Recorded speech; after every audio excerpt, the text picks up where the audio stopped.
Ladies and gentlemen, welcome to Loishoki Online TV.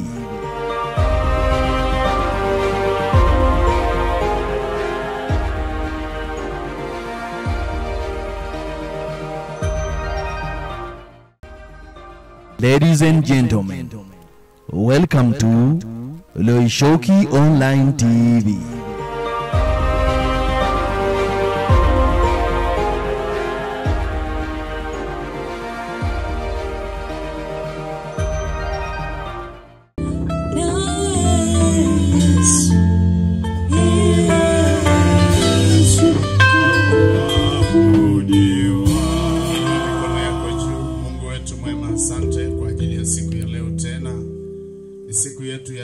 Tupo katika anga hili la Kondoa, maana ulimwengu wa roho unatutambulisha tuko Kondoa.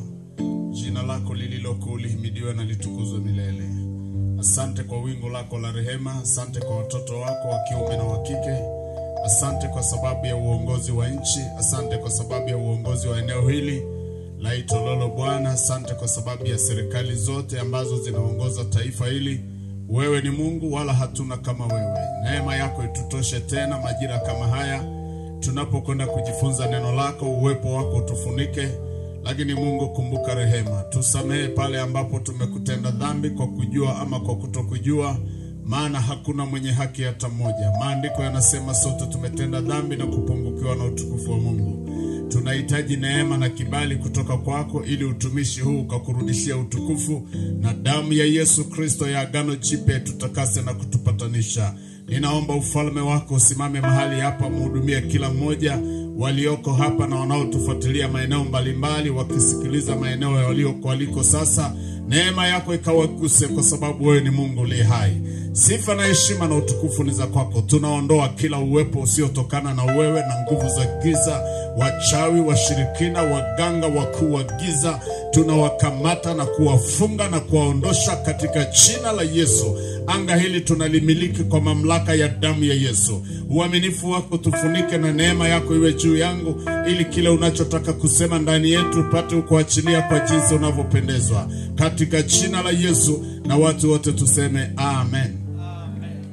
Mpigie Yesu makofi kama mikono umebahatika kuwa nayo. Leo ni siku yetu ya 3. Kwa wale ambao hawakuwepo, tuna somo zuri lenye kichwa kinachosema maombi ya kuombea familia ipate msingi unaoendana na Mungu. Maombi ya kuombea familia ipate msingi unaoendana na Mungu. Kwa hiyo kuna kitu tumekuongezea leo. Jamani, Bwana Yesu asifiwe. Na tumekuwa tukiangalia malezi. Faida ya malezi na madhara ya malezi kutokuwepo. Bwana Yesu asifiwe. Na leo tunataka tuangalie, tumeendelea, hatuna namna tunaweza kuja na kuanza kule nyuma. Jana tuliangalia faida, maana tulisema nini matokeo ya malezi bora katika kujenga kesho ya familia na ya kitaifa. Na tuliangalia faida kadhaa, na leo tunataka tuangalie madhara pia, ama faida, ama nani ashughulike juu ya kutafuta kilichoko kwa mwingine. Nani ashughulike kutafuta kilichoko kwa mwingine? Ukipata hiyo utaelewa. Nani ashughulike kutafuta kilichoko kwa mwingine? Kwa sababu tunaposema malezi, ni lazima tufikiri kwenye kina zaidi. Tuchukue kwa mfano, sisi ni wanadamu. Mara zote sisi ndio tunapaswa kumtafuta Mungu, kwa sababu Mungu yupo wakati wote. Bwana Yesu asifiwe. Kwa hiyo kadhalika nao watoto ama kizazi ndicho kinachopaswa kutafuta mahali walikotokea na kutafuta maelekezo. Bwana Yesu asifiwe. Ni nani anayepaswa kutafuta mwingine? Mimi nimekubeba, nimekuzaa, uko duniani tayari, kama ambavyo Mungu aliziumba mbingu na nchi, akaweka mandhari yake yote sawa, akamuumba mwanadamu. Naelewa, tunaelewa ile kitabu cha Mwanzo. Biblia inasema akaona vitu vyote ni vyema. Alipoona ni vyema, akamuumba mwanadamu. Biblia inasema kwa sura yake na kwa mfano wake alimuumba mwanadamu. Baada ya mwanadamu kuumbwa, kilicho leta shida sio muumbaji, ila muumbwa kavuruga. Bwana Yesu asifiwe. Bwana Yesu asifiwe. Haleluya. Vivyo hivyo wanadamu mara zote wamekuwa wakimkosea Mungu kwa aina mbalimbali yasiyoweza kuelezeka. Na hasa kizazi chenye ukaidi, Biblia inasema. Na hasa nyakati hizi za hatari ambazo tunazo. Na dalili, Biblia imesema kwamba nyakati za mwisho upendo wa wengi utapoa. Sasa hata ukipoa wa wengi, upoe wa mzazi wako na wewe. Jamani, amen. Bwana Yesu asifiwe. Kwa sababu kama wa wengi utapoa, je, wa kwako na wa baba aliyekuleta duniani au mama aliyekubeba miezi 9 uruhusu pia upoe? Ndio maana ni maombi kwa ajili ya familia iliyokosa malezi bora. Kwa sababu familia ingepata malezi bora, hatuhitaji leo kuogopana. Kinachotufanya tuogopane, malezi hafifu na kukaa kwenye misingi ambayo sio ya kumpendeza Mungu. Bwana Yesu asifiwe. Na kuna madhara yake makubwa sana. Mungu kadri atakavyotupa nafasi, tutakuwa tunapitia madhara kadhaa.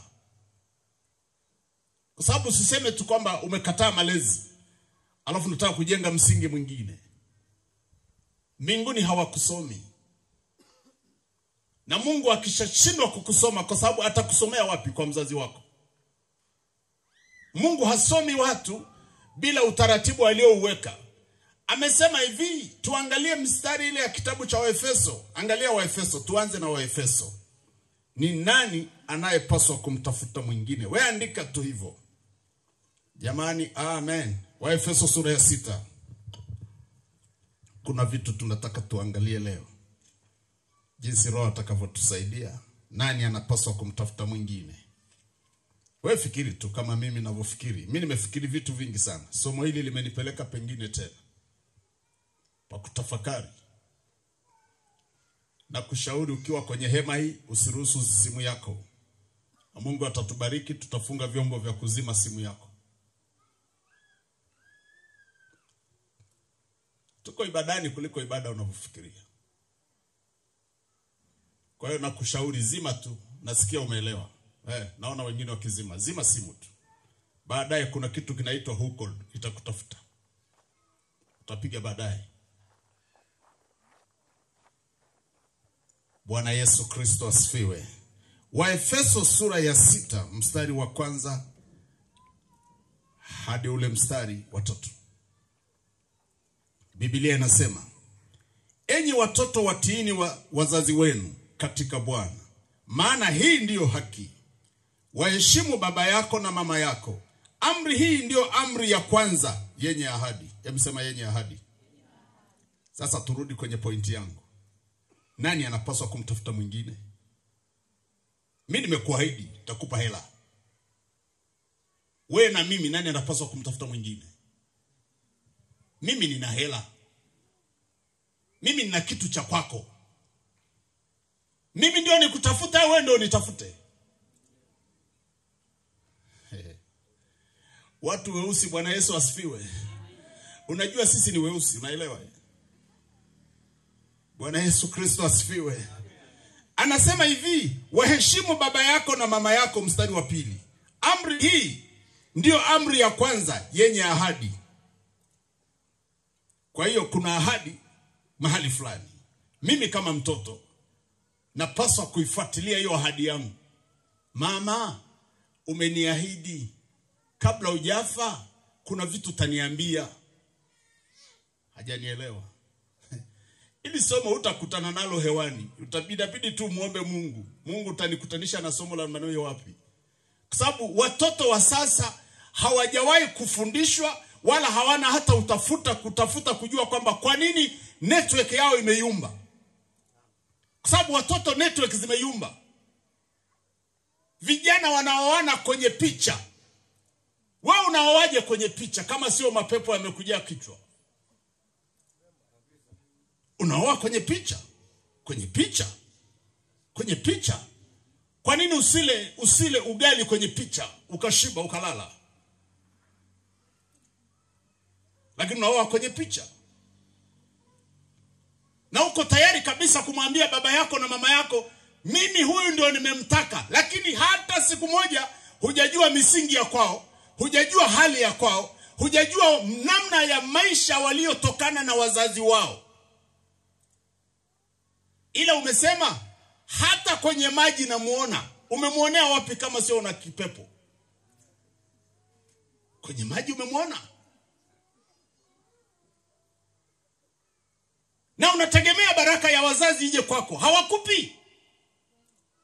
Hawakupi. Sio hawana, hawakupi. Ukienda mbinguni, mtafute mama yake na wakina nani wale vijana wa Isaka. Yakobo na Esau. Esau akaenda akaoa mahali ambapo mama yake hakutaka, akaenda kuoa kwa Kanaani.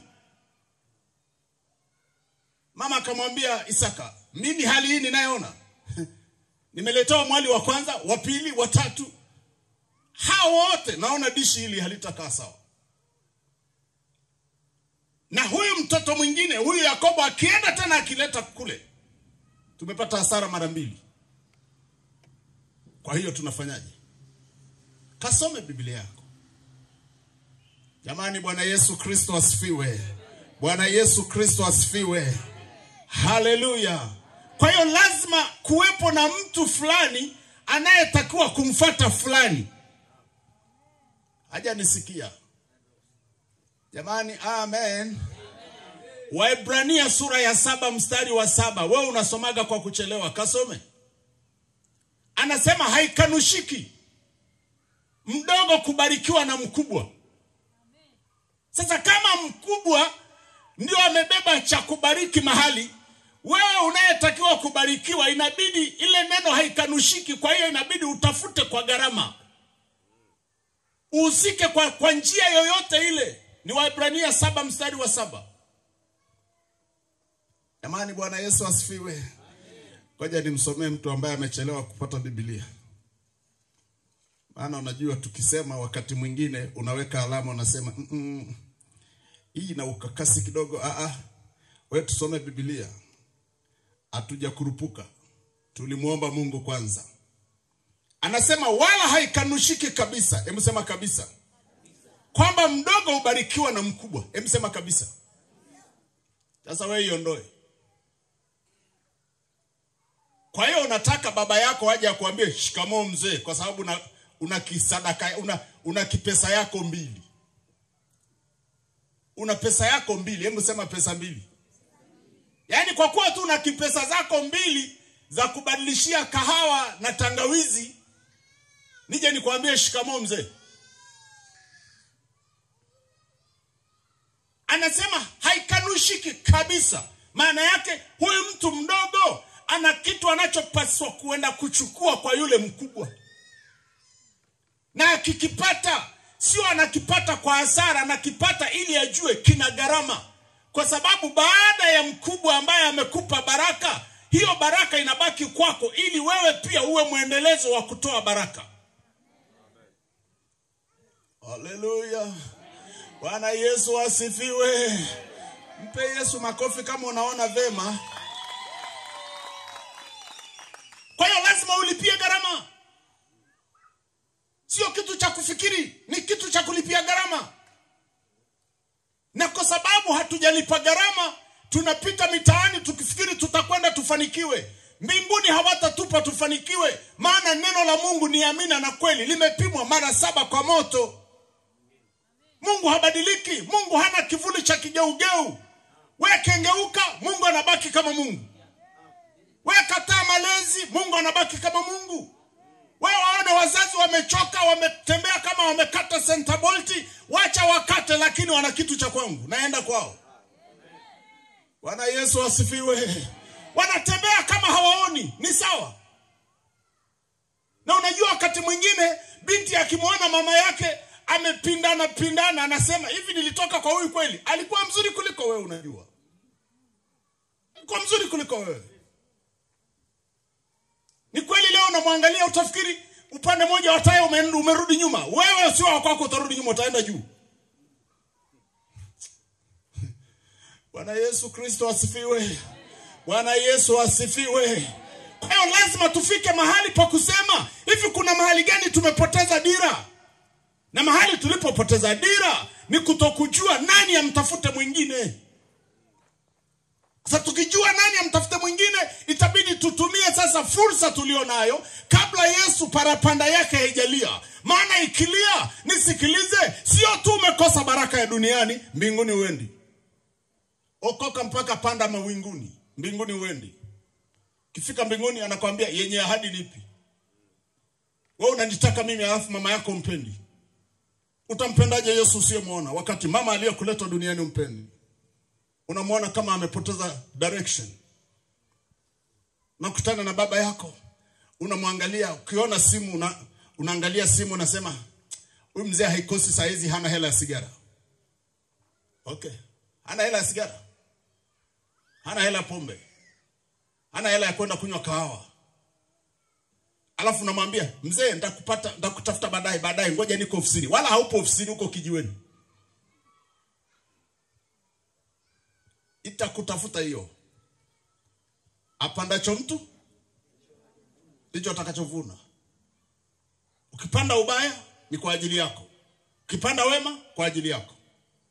Ni jukumu la kwako. Sikia neno la Bwana. Tafuta mahali baraka yako ipo. Jamani, Bwana Yesu asifiwe. Bwana Yesu Kristo asifiwe. Tuangalie jambo la pili. Kumbuka tunaenda kidogo kidogo. Mungu atakusaidia tu. Kuna vitu utavielewa. Kumbuka tuko kwenye somo la malezi. Nini madhara ya kutokuwatii wazazi? Nini madhara? Hivi kumbe kuna madhara? Nini madhara ya kutokuwatii wazazi? Nini madhara? Kwa sababu najua kama ukiona kuna kitu kizuri, maana yake kuna kitu kibaya. Papo hapo kasome kitabu cha Isaya. Sura ile ya kwanza mstari wa 19 na 20. Anasema mkikubali mtakula mema nchi. Bali mkikataa imegeuziwa hapo hapo. Wala haijachukua watu mbili, hapo hapo. Jamani, haleluya. Bwana Yesu asifiwe. Nini madhara ya kutokuwatii wazazi? Maana kweli humtii. Mtu mwingine anasema niliolewa na yule mume, baada ya muda kaniambia nenda kwenu kwanza, alafu nitakufuata. Alafu nimeenda kwetu, hata simu simpati, amebadilisha line. Nikamwambia sio line, angebadilisha na simu. Sababu badilisha line bado yuko Tanzania. Badilisha na simu. Nikamwambia siku mnakutana, uliwahi kumpeleka nyumbani? Akasema hawamjui. Nikamwambia je, hata mimi nikija? Alafu akasema alikuwa huyu. Hajanielewa. Mimi nikija, alafu akasema alikuwa huyu. Si unajua unaweza ukampeleka mtumishi kwenu kwenda kupatanisha na wazazi wako. Alafu ghafla baba akimwona anasema ndio mchumba, ndio mume wa binti yangu nini? Kumbe ni mtumishi. Bwana Yesu Kristo asifiwe. Nini madhara ya kutokuwatii wazazi? Angalia kitu cha muhimu sana. Madhara ya kwanza, baraka zote zilizoandikwa kwenye neno la Mungu hutaziona. Zote. Hebu sema zote. Hebu sema zote. Tumesoma hapa kwenye kitabu kile cha Waefeso. Naomba turudi kidogo. Baraka zote zilizoandikwa kwenye Biblia hutakaa uzione. Ni sawa wewe unanena kwa lugha, ni sahihi kabisa. Na mimi nakupenda, unapenda sana kunena kwa lugha, lakini hujui kunena kwa lugha sio wewe unaomba, ni Roho anakuombea. Saa nyingine hata wakati unaomba ukianza kunena kwa lugha, unanena kwa lugha, baadaye unakunywa maji. Saa nyingine Roho Mtakatifu anakuombea, anamuomba Mungu, anamwambia msamehe huyu jamaa hamjui hata baba yake mahali alipo. Kwani si unanena kwa lugha? Si unanena kwa lugha? Kwani Biblia inasema kwamba kunena kwa lugha unaweza kuwafaidi wengine? Hapana. Jamani, Bwana Yesu asifiwe. Waefeso sura ya 6, turudi. Baraka zote zilizoko ndani ya Biblia hutaziona. Na vitabu vingine vyote ambavyo wewe unaviamini. Mimi naamini Biblia. Mimi sijui ya kwako unayeamini. Hutaziona. Anasema hivi. Mstari wa kwanza tu. Enyi watoto watiini wazazi wenu katika Bwana, maana hii ndio haki. Hebu sema haki. Huwa haki zinatolewa wapi? Sema mahakamani. Bwana Yesu asifiwe. Bwana Yesu asifiwe. Anasema hii ndio haki. Haki. Tunapotaka urithi, baba askofu, na kuja kwako na kuambia nipe ile haki yangu. Wale watoto wawili tunaowasoma kwenye maandiko kwenye Injili, yule baba alikuwa na watoto wangapi? Wawili. Mdogo akaenda kwa baba yake akamwambia nipe haki yangu, urithi wangu, nipe haki yangu. Kwa hiyo urithi ni haki. Jamani, Bwana Yesu asifiwe. Anataka haki kwa sababu kuna inayemwangukia yeye. Okay, turudi kwenye mafanikio yetu tulio nayo. Kwa hiyo hata ukifanya kazi ya jembe na kujua unajua kulima sana, utalima mpaka utapinda mgongo kama upinde. Inchi itakukataa. Hajanielewa? Hajanielewa? Yeremia 22. Yeremia 22. Utanielewa tu, si Biblia. Kuna shida gani? Wewe unapenda Biblia na mimi ndio naisoma. Hutabarikiwa, huna haki ya kubarikiwa. Huna haki ya kubarikiwa. Yeremia sura ya 22 mstari wa 29. Tusome taratibu, usisome haraka. Maana ukisoma haraka unaweza ukafikiri nilikuwa nimeongea kwa kukopi. Sijakopi, mimi nimesoma Biblia. Maisha yangu ni Biblia. Jamani, Bwana Yesu asifiwe. Mimi sikuletei somo ambalo sio maisha yangu. Mimi nakuletea somo ambalo ni maisha yangu. Wewe kama unanukuu kwenye mitandao, sisi hatunukuu kwenye mitandao. Sisi tunasoma Biblia. Tunatafuta kilicho. Kwanza mimi ni kama kuna watu walichelewa kuingia kwenye huu ulingo wa kuwa waongofu wa kweli, ni mimi. Na utaniuliza kwa nini? Kwa sababu ninachokisoma, mimi nimesoma Biblia miaka ile ya zamani 78, wakati kuna ule ulokole wa kusema ni habari za kuaminika kwamba Yesu yuko wapi? Malangoni. Hebu mwambie jirani yako hujakutana hiyo Injili. Yesu yuko wapi? Mlangoni. Ni habari za kuaminika. Wewe hujakutana na hiyo Injili unajua. Na watu waliambiwa hakuna haja ya kuhangaika na kitu kingine, maana Yesu yuko na hajaja mpaka leo. Yesu usije. Ili wawepo wanafiki waachwe. Bwana Yesu asifiwe. Kwa sababu kama tunasema yuko malangoni, hatutafuti sheria iliyoko hapa. Yuko malangoni, lakini Yesu tunaye yuko ndani yetu. Wale Mafarisayo wakauliza, walipopewa nafasi ya kuuliza maswali, wakauliza maswali ya ugali. Wakasema, ufalme unakuja lini? Yesu akasema, hampotei kwa sababu hamjui maandiko. Ufalme hauji kwa kuchunguza, uko ndani yenu. Jamani, Bwana Yesu asifiwe. Ufalme hauko kwa kuchunguza kama mawingu ya mvua, uko ndani yetu. Sasa huyu mkuu wa ufalme kama yuko ndani yetu, kwa nini tunasoma habari yake na hatuoni matokeo yake? Kwa sababu hatutafuti yale mambo yanayokwamisha maisha ya mtu. Maisha ya mtu yamewekewa kanuni za kubarikiwa, kanuni za kuishi maisha marefu. Maisha marefu ukitaka kuyaomba, usiombe kipuuzi. Tafuta kanuni za kuishi maisha marefu. Jamani, haleluya. Na wewe mimi nakujua uwapendi wazazi wako naye nisikiliza. Wewe usiombe maisha marefu maana utateseka. Hajanisikia? Usiombe. Wewe mchungaji Barnaba, usiombe maisha marefu. Kama upendi wazazi wako utateseka. Utatusumbua. Tutakubeba na drone na toroli. Tunakutoa nje, tunakurudisha toroli. Jamani, haleluya. Lakini kama unampenda Yesu, omba maisha marefu, hatutakubeba kwa toroli. Musa alikufa miaka 120, meno haijang'oka, macho yanaona. Mpe Yesu makofi na vigelegele. Wewe unataka maisha marefu kwa lipi? Kwa maisha yapi? Kwa mtaji upi? Wakati wazazi wako umewaona kama nyanya mbichi. Saa nyingine wazazi wako wameshakufa, usiende makaburini. Nenda msalabani sasa. Kwa sababu wengine wananitazama saa hii, wengine wazazi wao wameshakufa na wamewaachia radhi, usiende makaburini. Watoto wengine wanagombania makaburini. Mama, angalia leo sijala. Wewe, aibu yako, aibu yako. Lala pema peponi. Ni hapa tufanye kazi na Mungu, ndio tunalala pema peponi. Sio masala ya kuombea mtu amekufa. Wewe unaombea aliyekufa. Hivi kwanza unamwombeaje aliyekufa? Wakati aliyekufa akivalishwa suti akiambiwa kaa wima, anakaa wima mpaka kesho, mpaka ukamwambia geuka. Alafu unataka akusaidie. Eti nataka nipate chakula kwake. Wewe, muwai sahihi. Bwana Yesu Kristo asifiwe. Yeremia sura ya 22 ule mstari wa 29, na upenda huu mstari sana.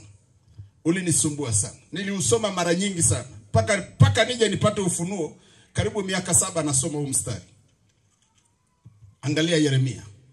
Ukikosa hiyo haki, hubarikiwi. Hata ungekuwa mzee wa kanisa la dunia, hubarikiwi.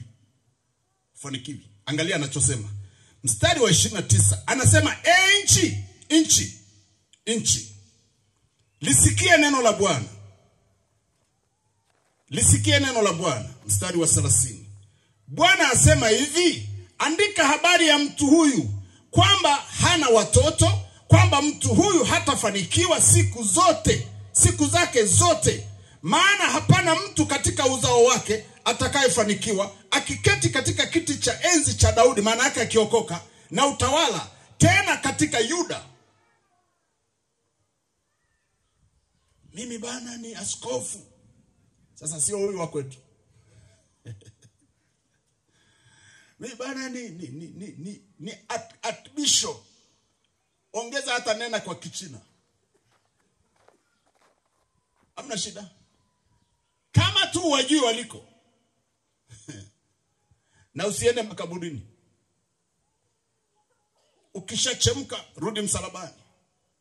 Biblia inasema kama misingi ikiharibika, mwenye haki atafanya nini? Mungu hajachelewa hata siku moja. Andika habari ya mtu huyu. Kwa hiyo kama imeandikwa, habari yako imeandikwa. Imeandikwaje? Haki hauna. Tumesoma Waefeso. Hii ndio haki. Emsema haki. Kwa hiyo haki yako, nchi yenyewe imesemeshwa. Andikeni habari ya mtu huyu. Huyu mtu asifanikiwe. Wacha asome mpaka afike mahali aambiwe hakuna kusoma. Hamna shida, hakuna kusoma. Ila pesa zako zote ukinywa, tutajua tu, kwa sababu utakuwa unakojoa. Pombe ya kwanza unaenda kukojoa kule mahali viti imefunikwa. Ya pili kwenye viti. Ya tatu. Ya 4. Hajanisikia. Nani amekudanganya? Kuna watu wamejazwa Roho Mtakatifu lakini wanakunywa pombe na wanasema kwa tumbo lako. Kunywa kidogo kwa tumbo lako. Kama ni kwa tumbo lako, kwani unakojoa mkojo wa kwanza kule? Alafu mwingine unasogea. Baadaye mpaka unakuja mlangoni. Hauna kitu wewe. Andika habari ya mtu huyu. Habari zako zimeandikwa. Zimeandikwa na nani? Mwenendo wako umesababisha Biblia itoe ripoti kwamba andikeni, hata angekaa kwenye wokovu huyu mtu hastahili kufanikiwa. Mungu anatamani mtu fulani atafute network mahali panapopatikana network. Jamani, amen. Kwa hiyo network unapaswa kutafuta wewe. Mtandao wako uko mahali walikokuleta duniani. Sema amen. Wale waliokuleta duniani ndio mtandao wako. Hujawajua, sio swala la kwamba wameokoka, sio swala la kwamba hawajaokoka. Hawajaokoka sawa. Wameokoka safi sana. Lakini hawajaokoka. Mungu amekutoa wewe uokoke. Nenda kamuulize Daudi ukimkuta mbinguni. Maandiko yanasema Mungu alimjua Daudi na akampaka mafuta machungani. Anafanya kazi ya kuchunga kondoo ya mzee Yese. Kitendo tu cha kuchunga kondoo wachache wa baba yake, baraka ya mbinguni ikasema tumbarikie hapa hapa. Tumeona utii wake hapa hapa, tumbarikie hapa hapa. Hajaona kwamba kondoo ni usumbufu. Wengine wako jeshini, wacha yeye aliyoko machungani kwenye kondoo wachache. Haleluya. Mpe Yesu makofi na vigelegele na shangwe. Mungu ni Mungu wa utaratibu bwana. Mungu kana utaratibu huo usibadilishe. Na hata mimi nisingesema wewe usibadilishe bwana. Kanuni lazima ifuatwe.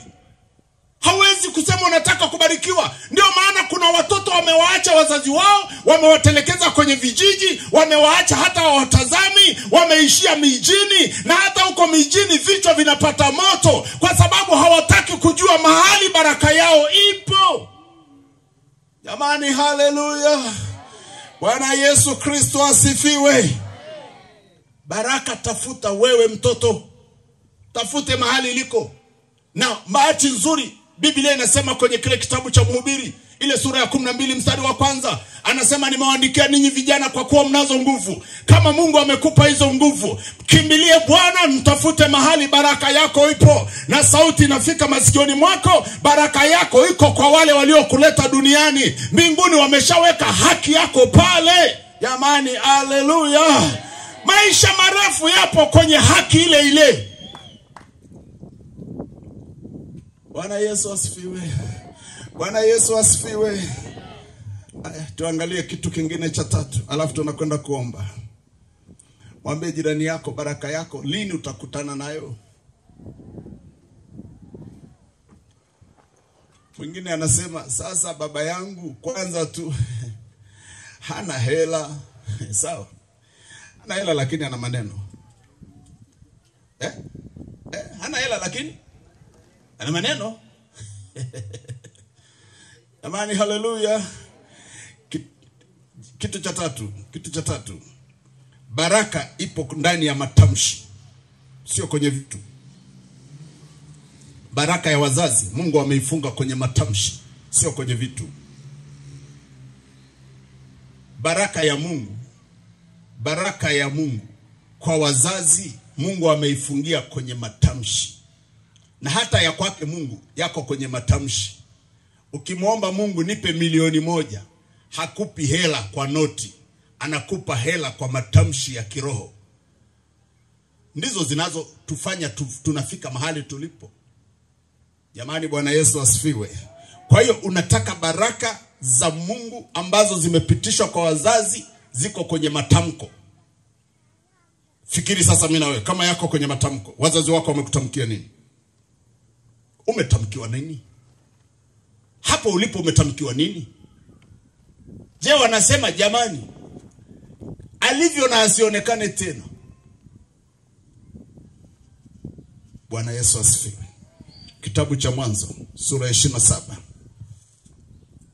Kitabu cha Mwanzo, baraka ziko kwenye matamshi.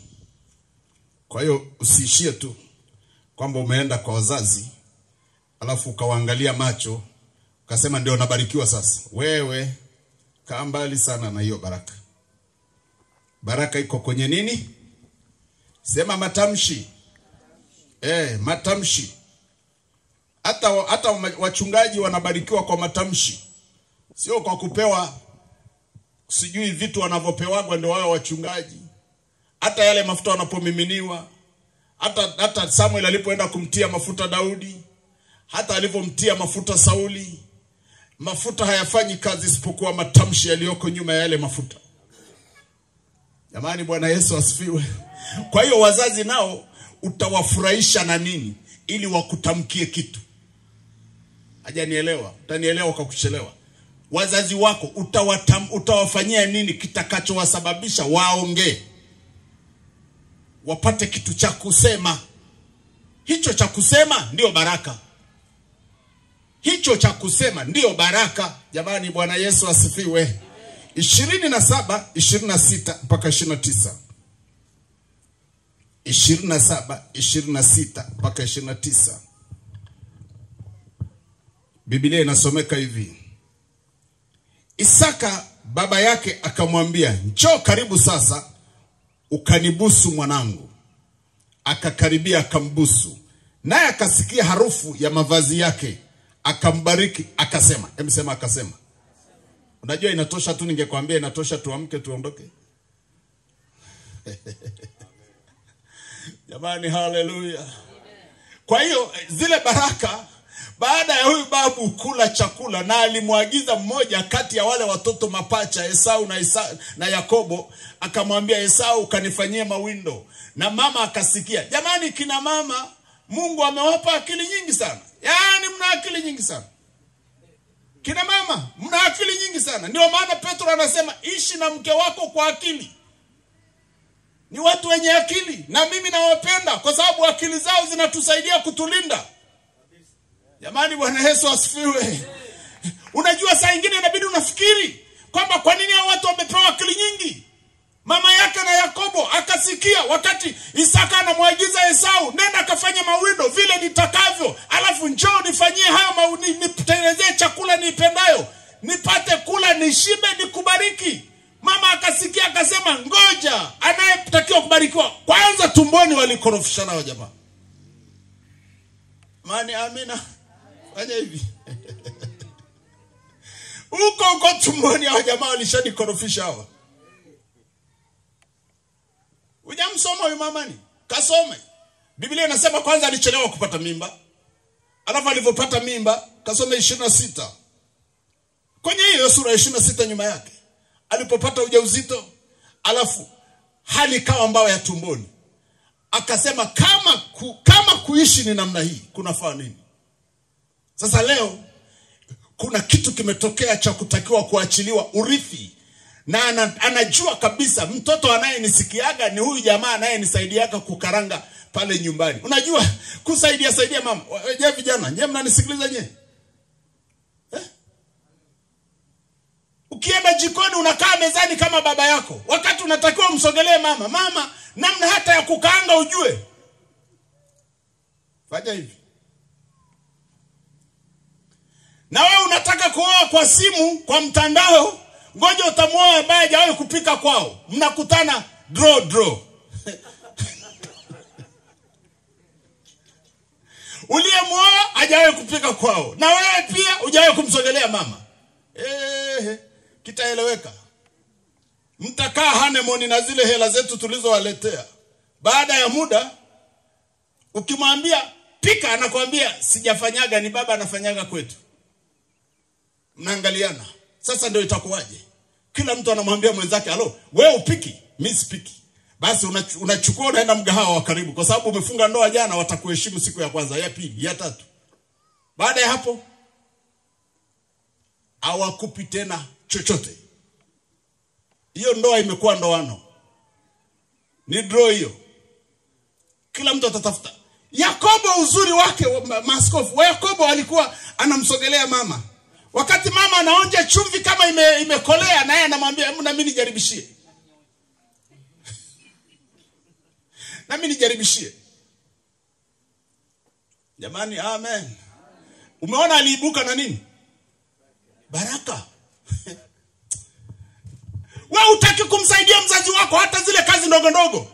Unaona ukiosha vyombo, mikono itachuruzika, mikono itaharibika, sijui rangi. Wadada hawataki kuwasaidia hata mama zao kuosha vyombo kwa sababu wamepaka lipstick mpaka vidole vyote. Wenzako wanapakaga mkono wa kushoto, wewe unapaka zote. Bwana Yesu asifiwe. Hiyo lipstick yenyewe umekopa, umepewa au umenunua kwa hela yako. Mimi naamini kama ni hela yako huwezi kutumia vibaya hivi. Rangi ya makucha, unapakaje mikono yote? Fanya hivi. Utakasirika, utaondoka umefurahi. Kwa sababu hasira itakuhusu wewe. Sindano zote zinatolewa kwa pole, lakini waliodungwa ni wewe. Bwana Yesu Kristo asifiwe. Biblia inasema naye akasikia harufu ya mavazi yake, akambariki akasema, tazama harufu ya mwanangu ni kama harufu ya shamba alilolibariki Bwana. Mungu akupe ya umande wa mbinguni. Ameshabariki. Sio anampa shamba, anampa maneno. Jamani, amen. Sasa wewe umekaa Dar es Salaam, umekaa Marekani, unasema ngoja nisubiri watanibariki. Hawakubariki. Nenda wafuate walipo. Watafute mahali walipo.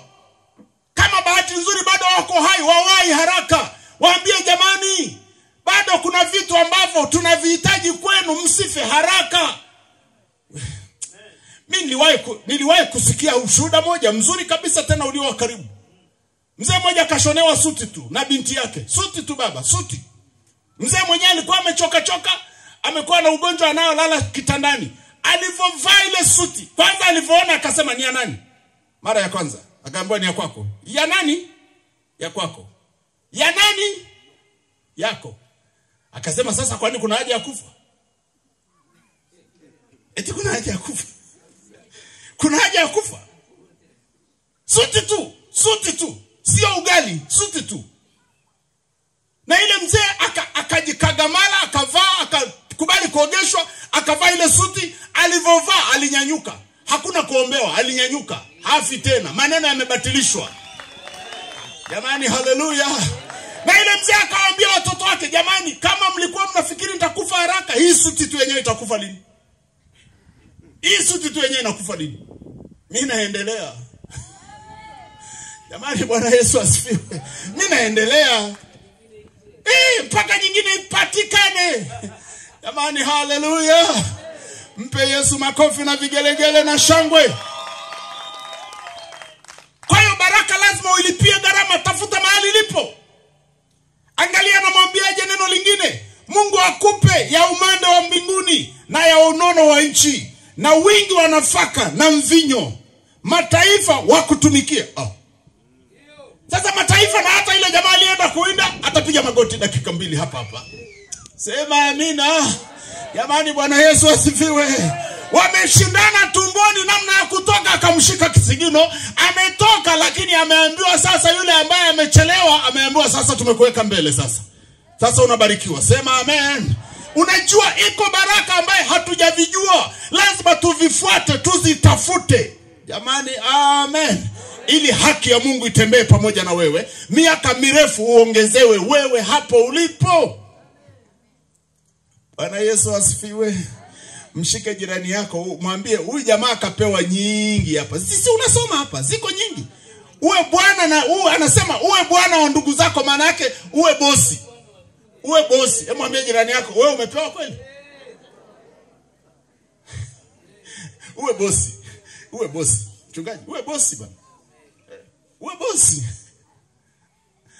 Uwe bosi. Uwe bosi wa ndugu zako. Ndugu zako wote ukipita wananyamaza kimya. Paka upite. Ukiwakuta wanaongea umbea wana kwaje? Bosi anapita. Mpe Yesu makofi na vigelegele. Kwa nini? Kwa sababu Baba ametamka neno. Uwe bwana wa ndugu zako, uwe bwana, uwe bosi, uwe bosi, uwe bosi. Na mimi nasema watafute wazazi wako, pokea ubosi katika jina la Yesu. Pokea kuinuliwa, pokea kuheshimiwa katika jina la Yesu. Kachukue kwa wazazi wako, wapo. Sema amina. Haleluya. Ni vitu vipo, lakini tunasoma Biblia tunaacha. Sio kwamba huu mstari hujawahi kusoma, lakini je, umeandikwa kwa ajili ya wakati gani? Wakati ndio sasa. Sema amen. Wakati ndio sasa.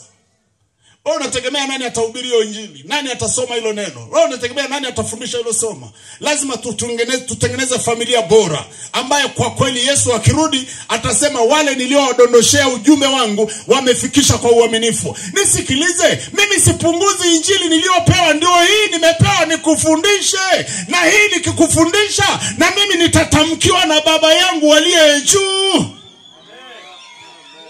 Alo atatamka, wewe hujui, atanitamkia. Na naambia uwe bwana wale jamaa ambao wanakunyosheaga kidole. Na mimi nakushauri, watu wanaokunyoshea kidole wanakuandaa kesho wakupigie saluti. Kinyoshea kidole usikatae. Usikatae. Wape muda. Wape muda. Wape muda. Wewe cha muhimu, kumbuka wazazi wako. Kumbuka wazazi wako mahali walipo. Kumbuka mahali baraka yako ipo. Mwambie Mungu nisaidie. Kama umeshakosea, tubu tu. Mwambie tu Mungu nisamehe. Ukitubu, Biblia inasema ya kale yamepita, tazama yamekuwa mapya. Ukitubu tu, maisha yanabadilishwa saa hiyo hiyo. Mungu ni wa ajabu sana. Unatubu dakika hii na watoto wachanga wa kiroho, mtu anayetubu dakika hii anaweza kaomba gari akapewa hata 10 saa hiyo hiyo. Kwa nini? Kwa sababu mbinguni wanawaheshimu sana wale watoto wadogo. Ufalme wa mbinguni Biblia inasema ni wa kwao. Jamani, haleluya. Bwana Yesu Kristo asifiwe. Nimesema haleluya. Kitabu cha Mithali sura ya 23. Tunamaliza, tunaenda kuomba na kuongezea tu mstari hapo. Mithali sura ya 23 mstari wa 24. Mwambie jirani yako tunaendelea. Mwambie wewe umesemeshwa nini? Mwingine anasema mimi nimesikiaga neno serere. Hebu sema tena. Serere.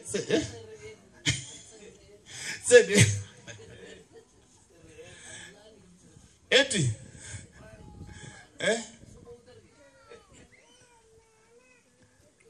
Wafiomi wanajua kuitaja vizuri. Wanasema nesi nesi huku wanaitaje? Uende naye. Wamekumaliza kabisa. Yaani wamekubaliana, wamekwambia kuanzia asubuhi usifike jioni na uende na hiyo jua, usibaki na hiyo jua. Si wamekumaliza kabisa?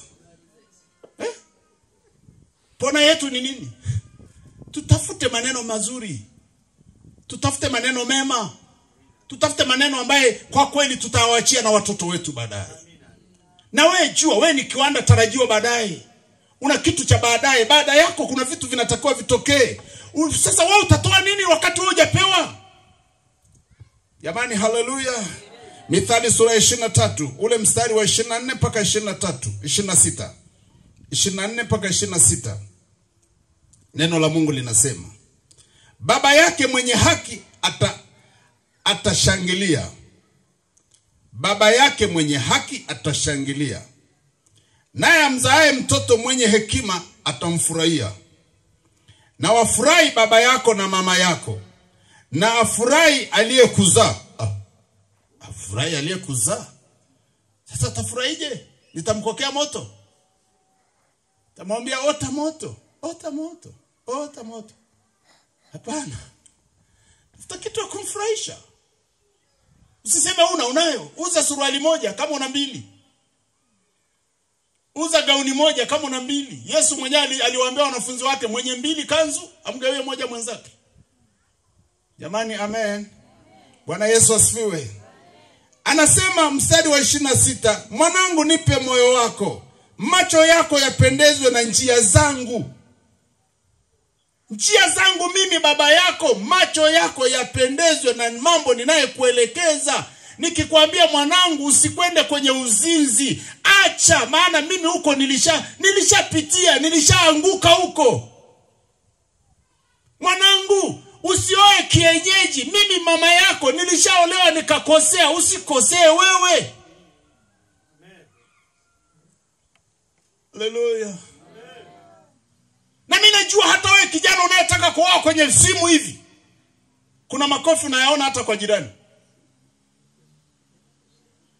Kwa hiyo unajua kabisa kuna makofi kwa jirani, na wewe unaenda kabisa unapeleka kichwa kwenye moto. Acha mara moja hiyo tabia.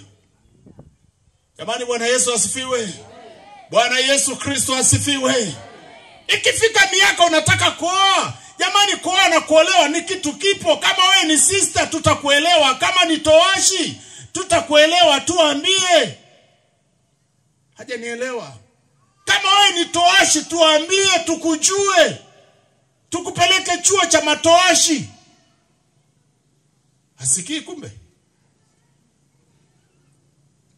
Kama wewe ni sister tuambie, unanadhiri kwa Mungu unataka kukaa kwenye usista wako, tunakujua, lakini usichanganye madawa.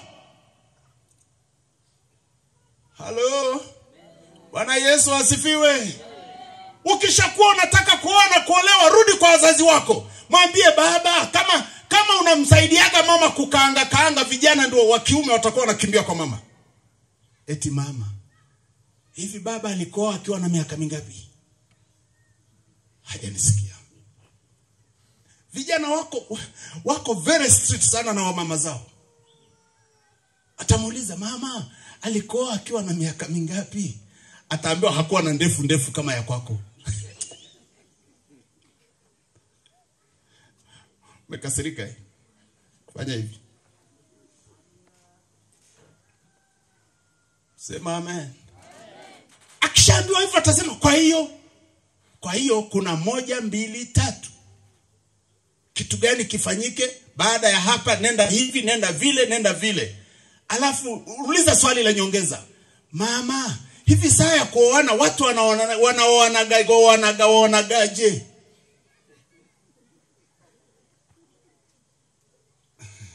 Unashangaa? Atakwambia kuna kupeleka poza. Msema poza.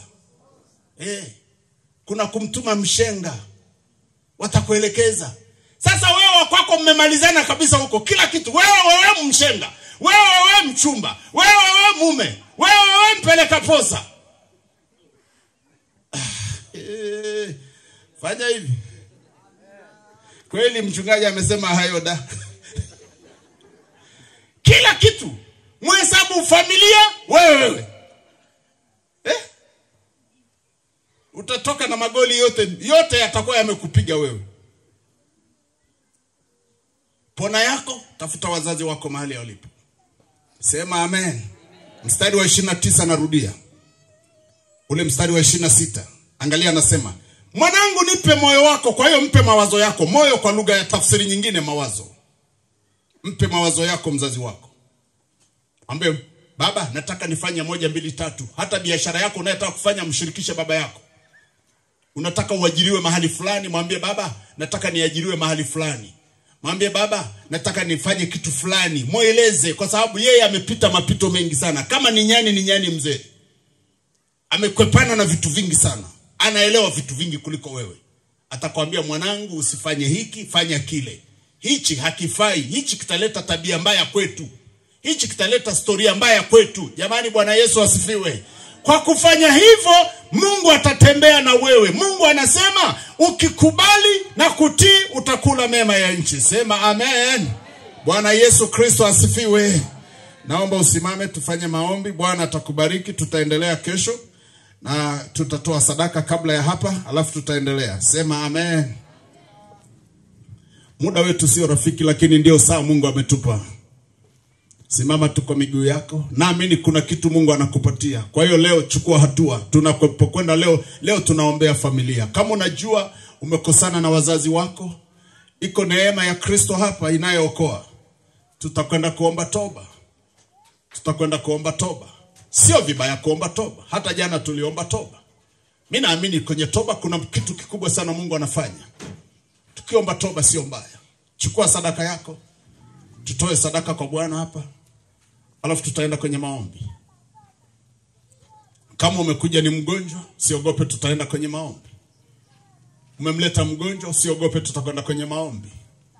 Uko kwenye YouTube, tukianza tu maombi hapa, weka tu mkono wako penye shida, Mungu atakuponya na atakuweka huru kabisa. Imani ni kuwa na hakika.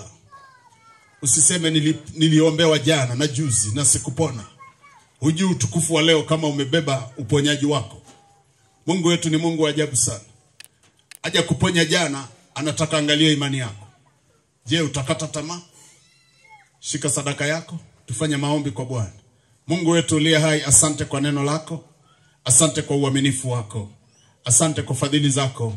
Asante kwa sababu unalisikia hichi ambacho unatusemesha na sisi tunaachilia kwa watu wako. Jina lako lihimidiwe milele. Asante kwa uaminifu wa jina lako. Tunapokwenda kutoa sadaka, hatununui kitu kwa sadaka kwako. Tunafunua mioyo yetu kwako, kwa sababu maandiko yanasema kwenye ile Injili ya Mathayo ile sura ya 6 mstari wa 21, iliko hazina yako ndiko na moyo wako utakapokuwa. Nasi tunakuamini Bwana kwamba tunapoachilia sadaka zetu kwako, tunaachilia mioyo yetu kwako. Jitwalie utukufu, pokea sadaka hizi. Yuko ambaye hajaweza kupata kuelewa siri iliyobebwa na sadaka, msaidie. Na yule ambaye pia hana sadaka leo, msaidie kuelewa nafasi yaliyo nayo na sadaka nini inachokifanya kwenye maisha yake. Katika jina la Yesu, uhimidiwe na utukuzwe milele, kwa sababu wewe ni Mungu uliye hai. Asante kwa neno lako, libariki na neno lako hili. Liwe utukufu kwako, kwa sababu tumesema kwa kadri ulivyotujalia kulinena. Kwa utukufu wa jina lako, na kila mwenye pumzi na aseme amen. Wakati wenzetu wanatupa wimbo hapa, tutoe sadaka zetu. Chukua vyombo vile vya kupokelea sadaka.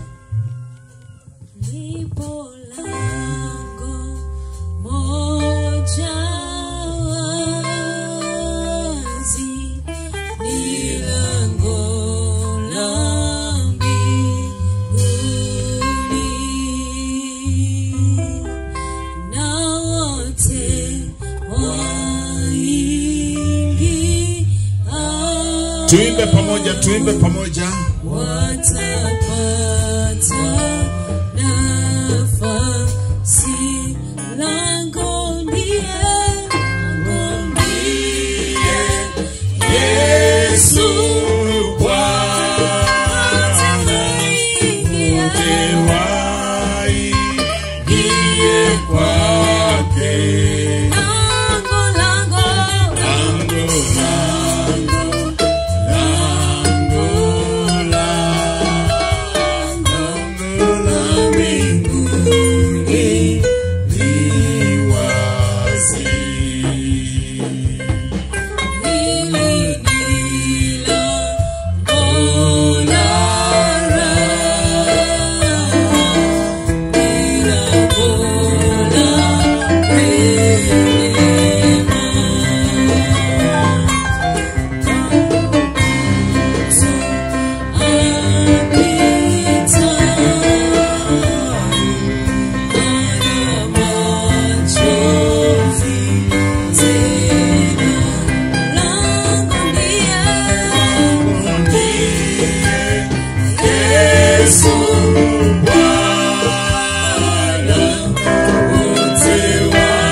Inamisha kichwa chako.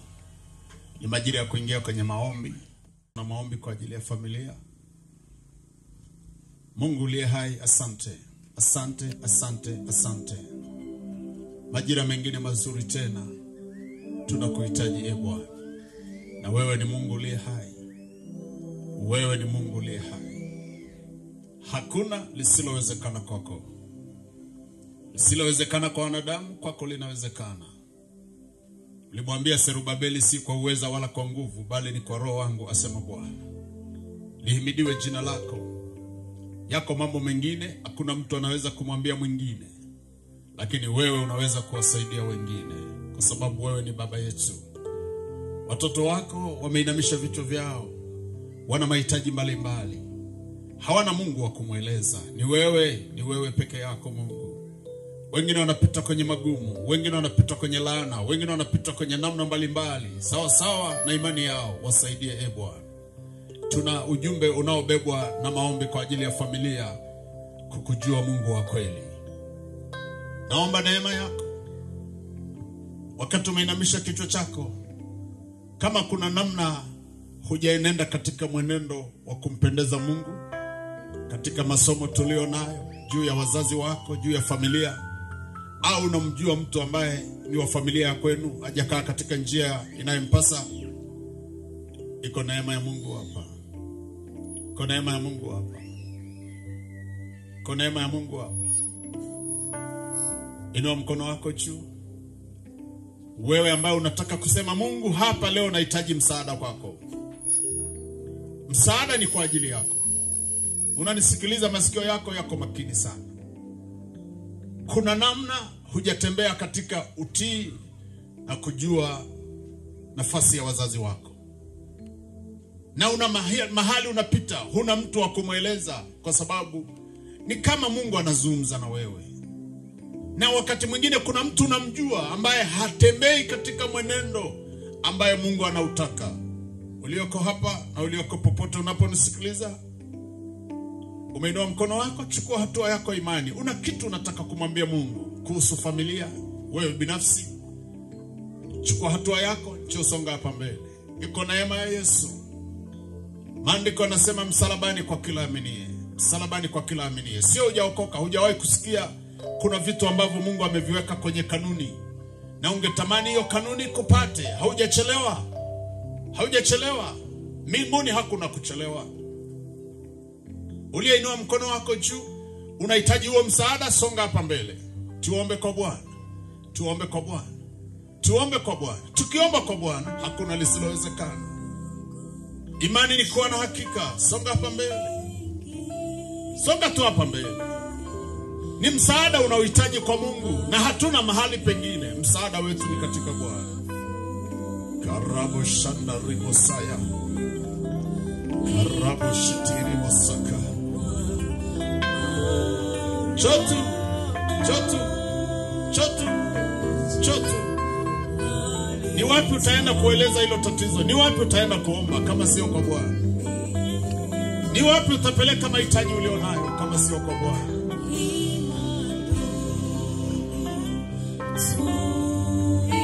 Chotu kwa Bwana. Chotu kwa Bwana. Tukiomba kwa Mungu hakuna lisilowezekana. Viko vitabia viko kwenye familia ya kwenu unavielewa. Njoo kwa Bwana. Iko mwenendo usio kupendeza Mungu uko kwenye familia ya kwenu. Njoo kwa Bwana. Iko mwenendo usio bora na usio sawa. Unauona kabisa huu sio sawa. Unauona kabisa huu sio sawa. Unauona kabisa huu sio sawa. Inua tu mikono yako juu. Asante, asante waimbaji. Asante waimbaji. Nyamaza kimya. Upako wa Roho Mtakatifu ulioko hapa. Amini kwamba Mungu anazungumza na wewe. Hilo la kwanza. La pili, amini kwamba Mungu anakujua. Maana anakujua. Amini kwamba Mungu anakujua. Anakujua. Biblia inasema hatuna kitu tunachoweza kumficha Mungu. Udhaifu wako anaujua. Hapa najua tumekuja na wagonjwa. Matatizo ulionayo anayajua. Mwili wako ni hekalu la Roho Mtakatifu. Anajua. Anajua, anafahamu. Kuna vitu vinakusumbua, anajua. Na hata wewe hujui yametokea wapi. Ila yeye anajua. Kuna aina ya maisha unasoma, huyapati. Anajua. Akileta ujumbe namna hii, maana yake anajua. Inua mikono yako juu, alafu fumba macho yako. Fumba tu macho yako. Nyamaza kimya kwa Bwana. Nyamaza tu kimya kwa Bwana. Nguvu za Mungu zitapita hapa kama moto. Zitapita kama moto. Zitapita kama moto. Nifuatishe kwa maneno machache ambaye nitakuongoza. Ni ya kwako, mimi nakuongoza tu. Sema Mungu Baba. Sema tena Mungu Baba. Mara ya tatu sema Mungu Baba. Uliyeniumba, ukaziumba mbingu na nchi. Ninakushukuru. Nimelisikia neno lako. Kwa njia ya msalaba wa Yesu Kristo, leo hii Na jioni ya leo nimesikia neno lako. Mimi ni mwenye dhambi. Naomba unisamehe makosa yangu, dhambi zangu, laana zangu ambazo zimenipata, vifungo vyote vilivyofunga maisha yangu. Ninatubu kwako Yesu. Yesu Kristo, msalaba wako unisaidie. Unisaidie. Maana ulisema kwa neno lako, njooni kwangu ninyi nyote wenye kusumbuka na wenye kulemewa na mizigo. Kasema njooni mjifunze kwangu. Na sisi tumekuja Yesu. Na mimi nimekuja Yesu kujifunza kwako. Naomba unipe nira yako iliyo laini kwa jina la Yesu. Jioni ya leo niondolee kila makosa, kila dhambi, kila laana, kila uovu ulioinuka juu yangu na kunizuia nisione baraka yako, nisione ubora wa maisha ndani yako Kristo Yesu. Jioni ya leo badilisha maisha yangu. Andika jina langu kwenye kitabu cha uzima, ule uzima wa milele. Futa jina langu kwenye kitabu cha hukumu, hukumu ya shetani na malaika zake wale walioasi. Kuanzia leo Yesu, nguvu ya msalaba inisaidie, iniokoe, iniweke mbali na kila uovu, iniweke mbali na kila mateso yanayotesa maisha yangu, katika jina la Yesu, katika damu ya Yesu. Ewe shetani, mimi sikutaki, mimi sio mali yako. Mateso yote na kurudishia leo kwa jina la Yesu, kwa damu ya Yesu. Damu yako Yesu inikomboe, inilipie gharama, ili kila kinachonishikilia kiniachie. Magonjwa yote, maagano mbalimbali, udhaifu mbalimbali ulioko ndani yangu, uniondolee sasa. Uniondolee sasa kwa jina la Yesu, kwa damu ya Yesu, kwa damu ya Yesu. Laana ya kurithi toka kwenye ukoo, toka kwenye vizazi vilivyotangulia, sitaki kwangu, na kutaka Yesu, kwa damu ya Yesu. Kila dhambi inayoniandama uniondolee, niweke mbali nayo katika jina la Yesu, katika jina la Yesu. Ponya familia yangu, ponya maisha yangu, ponya ufahamu wangu, ponya fikra zangu kwa jina la Yesu, kwa damu ya Yesu, kwa damu ya Yesu, kwa damu ya Yesu, kwa damu ya Yesu. Shetani, kuanzia sasa sikutaki kwa jina la Yesu. Yesu Kristo, karibu ndani yangu, ndani ya moyo wangu, kwa uwezo wa Roho Mtakatifu. Uwe Bwana na Mwokozi wa maisha yangu. Tangu leo ya kale yamepita, yamekuwa mapya kwa damu ya Yesu, kwa jina la Yesu, kwa jina la Yesu. Asante Bwana Yesu. Uliyepiga magoti simama. Sawa sawa na imani yako. Sawa sawa na imani yako.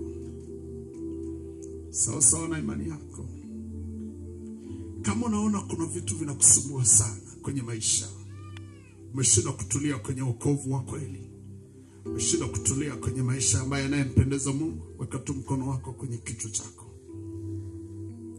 Unaona kabisa kuna vitu vinakusumbua, vinakutesa.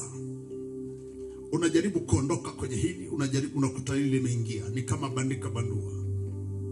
Nguvu za Mungu ziko kama moto hapa. Nguvu za Mungu ziko kama moto hapa. Karabo shata kandiri basaya. Karibo shatara basaya. Unasumbuliwa na mizimu. Unasumbuliwa na mizimu. Mizimu maana yake una ndoto za kukumbushwa wazazi waliotangulia, na unakutoka makaburini. Nguvu za Mungu zitapita kwenye moto hapa. Zitapita kama moto hapa. Zitapita kama moto hapa. Una ndoto zinazokuandama. Kuna vitu unalishwa usiku. Namuona kuna mtu analishwa vitu usiku. unakula vitu usiku usivyovijua, weka mkono mmoja kwenye kitovu chako. Gusa tu kitovu chako. Nguvu za moto wa Roho Mtakatifu zitaanza kupita sasa. Kumbuka tumeshatubu hapa. Kumbuka tumeshatubu hapa. Yes. Kumbuka tumeshatubu hapa. Na nikupe tahadhari, ukiona mwenzako anahangaika anataka kudondoka, wewe simama tuendelee kumwamini Yesu. Asikondoe kwenye network. Umeshaokoka tayari. Ni moto wa Roho Mtakatifu utapita. Atakubatiza wanaohitaji kubatizwa na Roho Mtakatifu yuko hapa. Na familia zitakuwa zinasaidiwa. Familia ya kwenu ina laana. Nguvu za moto wa Roho Mtakatifu zitapita hapa. Zitaponya hiyo familia. Nguvu za Mungu zitapita hapa. Zitakupatanisha na wazazi, zitaondoa laana iliyonenwa juu yako isiyo na sababu. Mungu aliye hai katika jina la Yesu. Mkono wako sio mfupi. Mkono wako sio mfupi. Madaktari wametoa majibu yao, lakini wewe ni daktari wa kweli. Mkono wako sio mfupi, upite kama moto. Upite kama moto, upite kama moto. Upite kama moto. Upite kama moto, Roho Mtakatifu. Asante kwa sababu wewe upo. Nami ninakuona upo. Ninakuona upo. Moto wako upite kama moto. Moto wako wa Roho Mtakatifu upite hapa. Wengine wanahitaji kubatizwa na wewe ndio unayebatiza. Chilia moto wako ndani yao. Chilia moto wako ndani yao. Mhudumu mmoja msaidie huyu mtoto. Chukua huyu mtoto. Huyu atakosa alichotakiwa kupata. Binti yangu weka mkono kwenye kitovu. Weka tu mkono kwenye kitovu. Uliyechukuliwa mtoto weka mkono kwenye kitovu chako. Yes. Karabo shitari bosaya. Yes. Nguvu zako Mungu uliye hai. Nguvu zako Mungu uliye hai. Shetani umesikia, mapepo umesikia, majini umesikia, maagano mbalimbali, uovu ulioinuliwa kwa juu yake na kumletea mateso kwenye familia. Pepo mahali popote ulipo, nguvu za giza, nguvu za giza, maagano mbalimbali, ufalme wa giza ulioshambulia hiyo familia, na akapatikana na huyo mama, akapatikana na huyo kijana, akapatikana na huyo binti, akapatikana na huyo dada, akapatikana na huyo kijana, akapatikana na huyo mzee.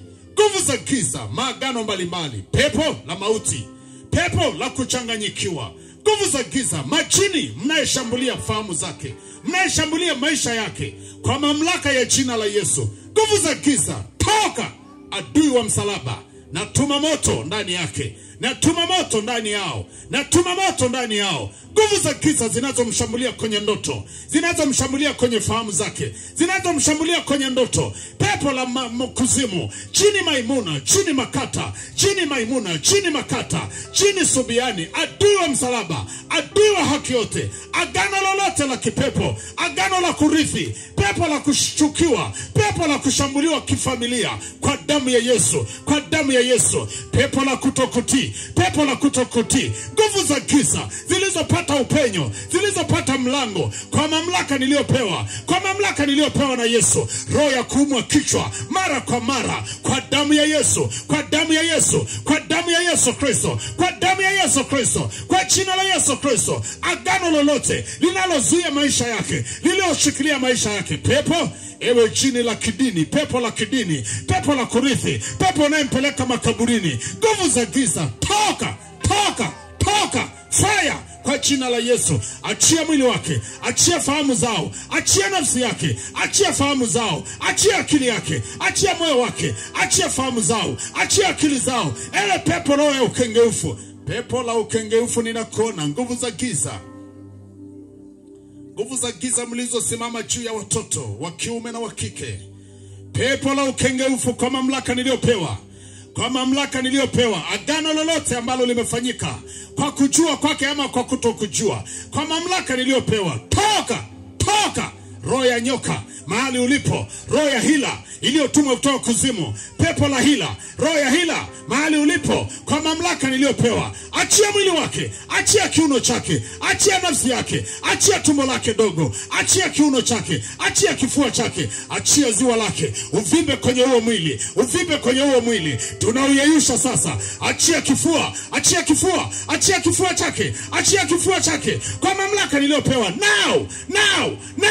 toka, toka, toka, nguvu za giza, toka, nguvu za giza, toka, achia mwili wake, achia nafsi yake, pepo la kuvisha, roho ya kuvishwa, roho ya kuvishwa uliyeingia ndani yake, pepo la mauti uliyetumiwa kwenye chakula alichokula kwenye makaburi, kwa damu ya Yesu alichokula kwenye sherehe za saa 40, zile sherehe za 40 zikampatia magonjwa, kwa damu ya Yesu, kwa damu ya Yesu, kwa damu ya Yesu, kwa damu ya Yesu, kwa damu ya Yesu, na washa moto, achia mwili wake, achia mikono yake, achia mwili wake, achia nafsi yake, achia kifua, naongeza moto, achia fungasha, achia macho yake, pepo la ukahaba, pepo chini makata,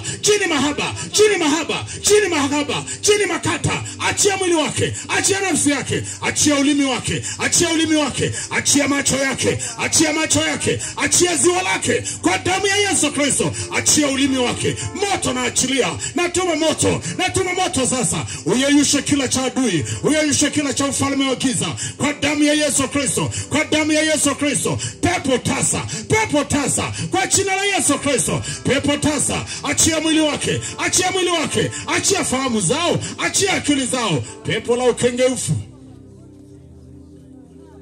moto wa Roho Mtakatifu, achia mwili wake, achia mwili wake, kwa mamlaka ya jina la Yesu, kwa mamlaka ya jina la Yesu, achia mwili wake wote, achia kiuno chake, achia mwili wake, kila alichovishwa, kila alichovalishwa, kwa damu ya Yesu, kwa damu ya Yesu, chochote cha adui, mavazi ya kipepo aliyevishwa, kwa damu ya Yesu, zawadi alizopewa zikamletea shida, nywele zilizonyolewa, kwa damu ya Yesu, naachilia moto, nywele zilizonyolewa usiku, za sehemu za siri, za kwenye kichwa chake, kwa damu ya Yesu, kwa damu ya Yesu Kristo, kwa damu ya Yesu Kristo, hiyo roho ya kuvisha tunaitapisha, ninaitapisha sasa, iondoke, iachie mwili wake wote, ufunguliwe kwa jina la Yesu Kristo wa Nazareti aliye hai. Arubo shata ribo saya karaba shata, naachilia moto, natuma moto paka kule nyumbani, natuma moto paka mitaani, natuma moto kwenye anga hili lote, natuma moto maagano mbalimbali. Ewe pepo uliyetumwa kuharibu kazi ya Mungu, ninakuamuru sasa, toka, fire, toka, fire, fungasha, achia nchi, achia watoto wa Mungu, achia fahamu zao, kwa jina la Yesu Kristo wa Nazareti aliye hai. Karobo shata, inua mikono yako juu, nyamaza kimya, nyamaza tu kimya. Roho wa uzima yuko hapa.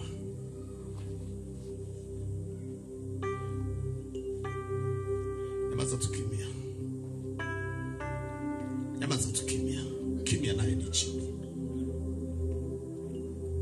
Karibu shatara, jina lako mahali limezikwa, Yesu anaenda kulitoa. Malaika wako zamu hapa, jina lako limezikwa, kibali imepotea, kibali kinachotumiwa na wachawi ili kukutesa nayo. Pepo unasikia, inakupa dakika kuondoka. Jivue kwenye viwanja hivi na uachie mwili wa huyo mtu. Jivue na uachie mwili wa huyo mtu. Sio mali yako tena, sio mali yako tena. Nimekwambia sio mali yako tena. Yes, hicho alichofungiwa,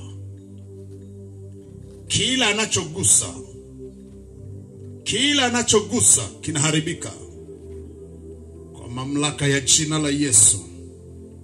Now, roho ya kuharibu mimba inakuona ukizunguka. Pepo, jini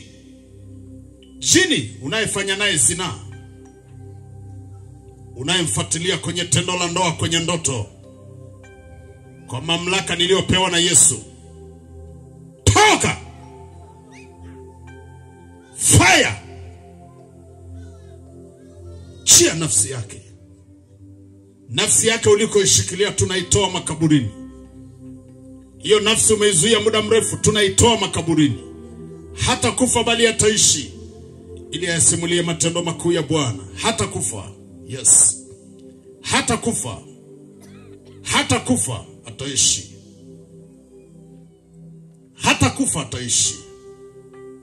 Hata kufa ataishi. Nafsi iliyoshikiliwa makaburini tunaitoa huko. Tunaita hiyo nafsi, njoo, njoo. Hata kufa ataishi. Hata kufa ataishi. Kaburi tunaliweka mbali naye. Jeneza lililokaa mbele yake tunalivunja vunja leo. Tunatia moto wa Roho Mtakatifu. Mwachie. Mwachie. Sasa. Toka. In the name of Jesus. In the name of Jesus. In the name of Jesus. Nyanyua tu mikono yako juu, usihangaike na kitu chochote. Hujawa serious, ndio maana unaondoka na shida iliyokuleta hapa. Nyanyua mikono yako tu juu.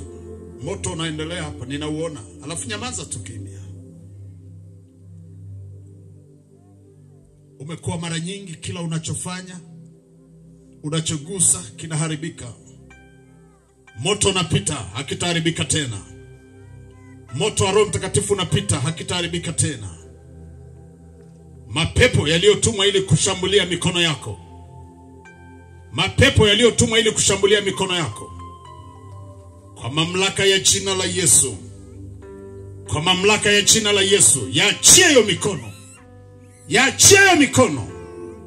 Yaachie hiyo mikono. Sasa, kwa jina la Yesu Kristo wa Nazareti aliye hai. Asante Roho Mtakatifu. Mungu aliye hai, asante.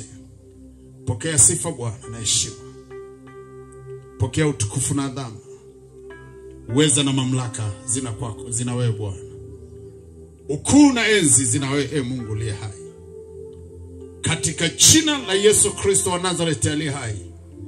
Na watu wote tuseme amen. Pigia Yesu makofi na vigelegele. Piga makofi na vigelegele kwa Yesu. Ongeza makofi na vigelegele kwa Yesu.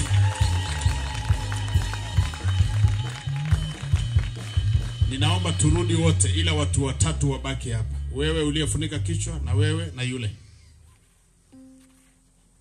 Watu watatu. Simaona. Haya, njoni tu, wanajijua. Nimeshawatamka. Yule asiondoke. Mwambie aje. Njoni hapa. Mna shida gani? Mlikuwa mna shida gani? Wewe nenda mwache huyu. Haya, sogea hapa.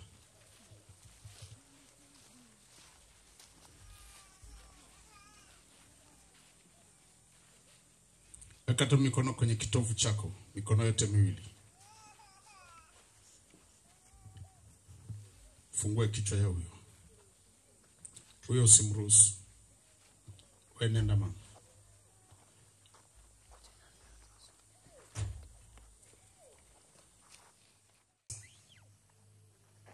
Karabu shitaribu saka. Karaba shandaraba sika. Mauti unasikia, maana masikio unayo. Mauti unasikia, maana masikio unayo. Usiondoe mkono mahali liko kuelekeza. Acha tu mkono wako hapo. Kama moto unapita, wacha upite hapo hapo. Mauti mahali ulipo, una masikio, maana masikio unayo. Kwa mamlaka ya jina la Yesu, kila pando asilolipanda Yesu ndani yao, ndani ya kila mmoja, roho ya kupotezewa haki, pepo jini, unasikia? Kwa mamlaka niliyopewa, jini uliyetumwa, nimepewa mamlaka juu yako, kwa mamlaka ya jina la Yesu Kristo wa Nazareti aliye hai. Jini uliyetumwa, mrudishe kule. Hapa hatupo kama bomba. Hapa tunaenda kwa hesabu anayetoa ni mkuu. Wewe usijali, mtoto wako atapona tu. Hapa kuna oda maalum. Hii ni resho ya watu wengine. Naweza kukuvalisha kitu kingine. Ewe pepo, unasikia? Leo ni mwisho. Lango lolote unalolitumia ndani ya watoto wa Mungu hawa, uvimbe wowote ulioko ndani yao, eneo lolote linalotumiwa na adui kumtumia usiku, kwa mamlaka niliyopewa na Yesu, makaburi sikieni mlioandaliwa ili kuwavisha watoto wa Mungu hawa, kwa jina la Yesu Kristo wa Nazareti aliye hai. Sasa kwa mamlaka niliyopewa, jivue ndani yao kwa jina la Yesu. Jivue ndani yao kwa damu ya Yesu. Toka! Achilia moto. Haya, moto. Fungasha. Haya, fungasha. Huna lako ndani yake sahi. Tumekufumania. Huna lako. Chochote kilicho cha kwake ambacho umeshikilia, achia leo. Achia sasa. Achia. Ndio, achia. Nimesema achia. Achia mara moja. Na kutamkia tena, moto na kuunguza. Achia sasa. Achia ndani yake. Achia hicho ulichoshikilia. Achia uhalali wowote ulioko ndani yake. Uhalali unayemfuatilia, uhalali unayoshikilia kule kuzimu, kwa mamlaka niliyopewa nao kwa jina la Yesu. Toka! Sadaka alizopewa, zawadi alizopewa zikashikilia maisha yake. Zawadi alizopewa zikanenewa mabaya, kwa mamlaka niliyopewa na Yesu. Hizo zawadi tunazivua. Hizo pete za kingono zinazoshikilia maisha yake, hizo pete za kuolewa na majini, kwa mamlaka niliyopewa. Hizo pete za kuharibu ndoa, kwa mamlaka niliyopewa. Toka! Fungasha! Toka! Fungasha! Achia hicho pete, achia hicho kidole, nawasha moto, achia hicho kidole cha pete, kwa mamlaka niliyopewa. Toka! Fire. Fungasha. Ni lazima, sio yari. Ni lazima. Nimesema ni lazima, sio yari, ni lazima. Vua hizo pete za kipepo. Vua hizo pete za kipepo. Achia. Vua hizo pete za kipepo. Hizo pete za kipepo ndio mahali unakoshikilia, kwa mamlaka ya jina la Yesu. Fire you.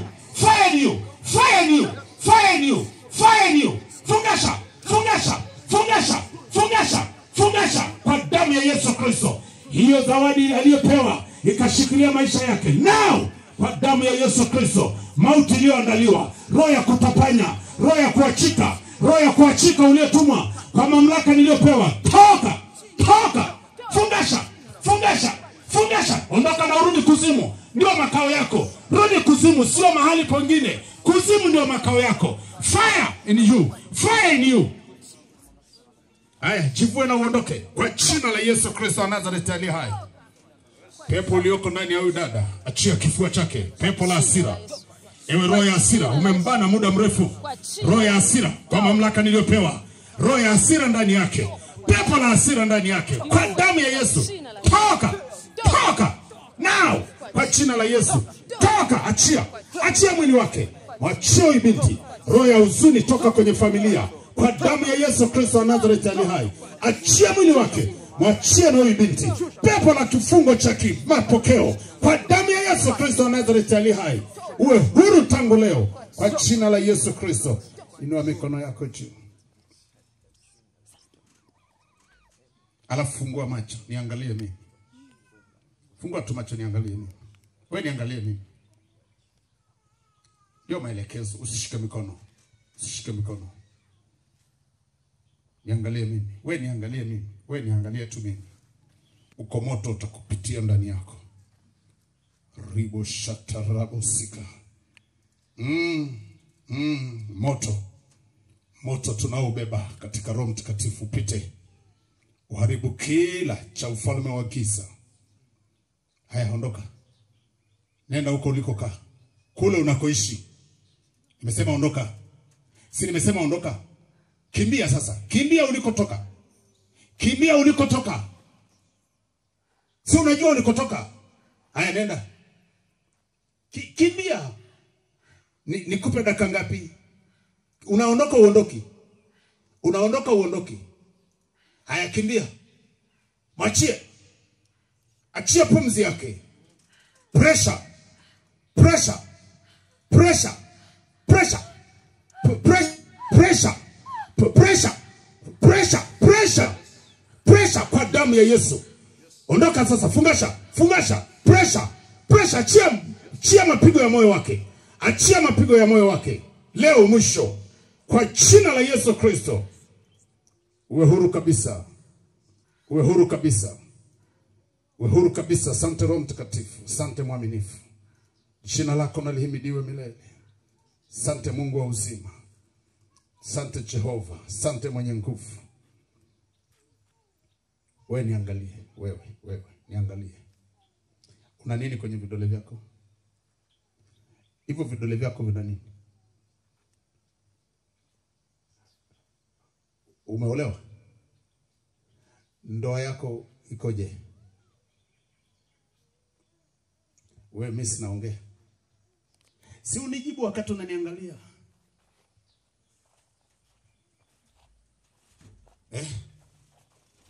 Mbona uongei?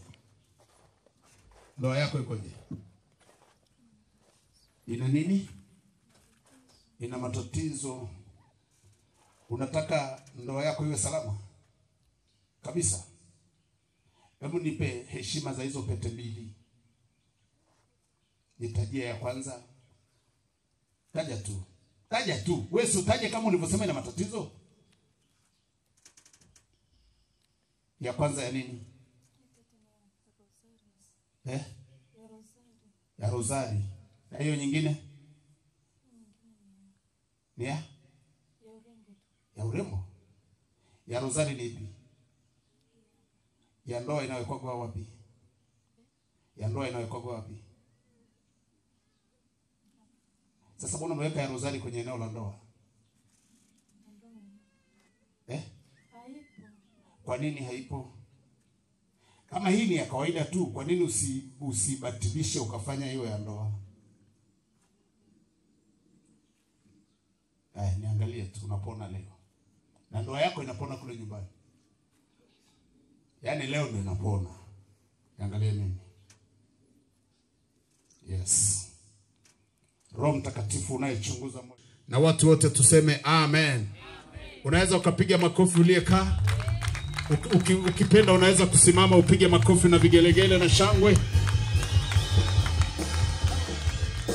Rudi kwenye nafasi yako. Hebu tumshukuru Mungu hali tukiwa tumesimama. Kanisa lote tusimame. Kanisa lote tusimame. Baba, katika jina la Yesu Kristo wa Nazareti, mwana wa Mungu aliye hai, tunakushukuru Mungu wetu kwa upendo wako huu wa ajabu. Asante, una huruma nyingi. Hii huruma ndio iliyokufanya upande msalaba na kuwaokoa watoto wako. Asante kwa uaminifu wako, Mungu uliye hai. Asante kwa uaminifu wako Mungu uliye hai, kwa ajili ya neno lako la uzima, pia kwa ajili ya mtumishi wako Yesu Kristo. Tunakurudishia sifa na heshima, maana ni siku ya tatu leo tumeona mkono wako. Asante Mungu, ilikuwa asubuhi, ikawa mchana na hatimaye ni jioni. Tazama, tunakurudishia sifa na heshima Mungu kwa ajili ya kazi njema uliofanya. Asante kwa ajili ya watu uliowaponya, watu uliowasaidia katika vifungo mbalimbali iliyosababishwa na kutokuheshimu wazazi. Asante kwa sababu wewe ni Mungu. Baba, tunakushukuru, Mungu wa marejesho, Mungu wa marejesho. Asante, tunakushukuru. Nani kama wewe? Asante kwa uaminifu wako, asante kwa udhihirisho wako, nasi tunakubariki. Asante kwa ajili ya watoto wachanga, asante kwa ajili ya mimba iliyoko tumboni, asante kwa kwa ajili ya vijana wa kike na wa kiume. Asante kwa ajili ya kina baba na kina mama. Asante kwa ajili ya wanaume kwa wanawake. Asante kwa ajili ya kila ulichokifanya leo kuwasaidia. Asante kwa ajili ya muujiza uliotenda juu ya watoto wako, wataondoka na furaha. Ulinzi wako uwe juu yao, uwatunze, wape usingizi kama wa watoto wachanga. Bwana, uwatunze usiku, ponya hata vile watakavyoenda kutumia chakula. Hali ya hewa usiku uwe wa baraka, yale mapepo yanayowatesa yasiwaone tena, kwa sababu wewe upo pamoja nasi. Tunakurudishia sifa na heshima Mungu. Tunaenda kuahirisha mkutano huu siku ya leo. Tunaomba uwe pamoja na watoto wako wanapoelekea. Roho ya ajali, roho ya mikosi, roho ya balaa tunakemea kwa jina la Yesu. Naomba uwarudishe salama mahali walikotoka, na siku ya kesho tunaiweka mikononi mwako. Usimsahau mtumishi wako tena, umsemeshe tena kwa ajili ya siku ya kesho. Bwana, neema yako izidi juu yake. Naomba amekubali Mungu kukutumikia na vitu vyake vyote. Amesitisha shughuli zake, amekuheshimu. Naomba Mungu ukamfunike na kumtumia tena. Bariki uzao wake, bariki na nyumba yake, bariki kila anachokimiliki.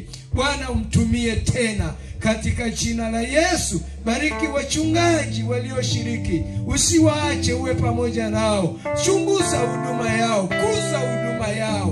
Bwana, tunashuka, wewe uinuliwe kwenye viwanja hivi. Wacha sisi tushuke, wewe uongezeke. Mungu uongezeke. Siku ya juzi, jana, leo Mungu tumekuona, na siku zilizobaki tunaiweka mikononi mwako. Sifa na heshima ni zako Bwana. Chukua utukufu kwenye viwanja hivi. Wacha tuondoke tukiwa tupu, lakini wewe chukua utukufu kwa ajili ya watu wote uliowasaidia, uliowaponya. Sante, ninakushukuru. Sante kwa ajili ya ndugu zao na majirani zao. Roho ya malipizi ishindwe kabisa, isiwapate watu hawa. Asante kwa neema hii Baba, nikiomba na kushukuru na kuamini ni katika jina la Yesu Kristo, mwana wa Mungu aliye hai, na kila mwenye pumzi aseme amen. Ladies and gentlemen, welcome to Loishoki Online TV.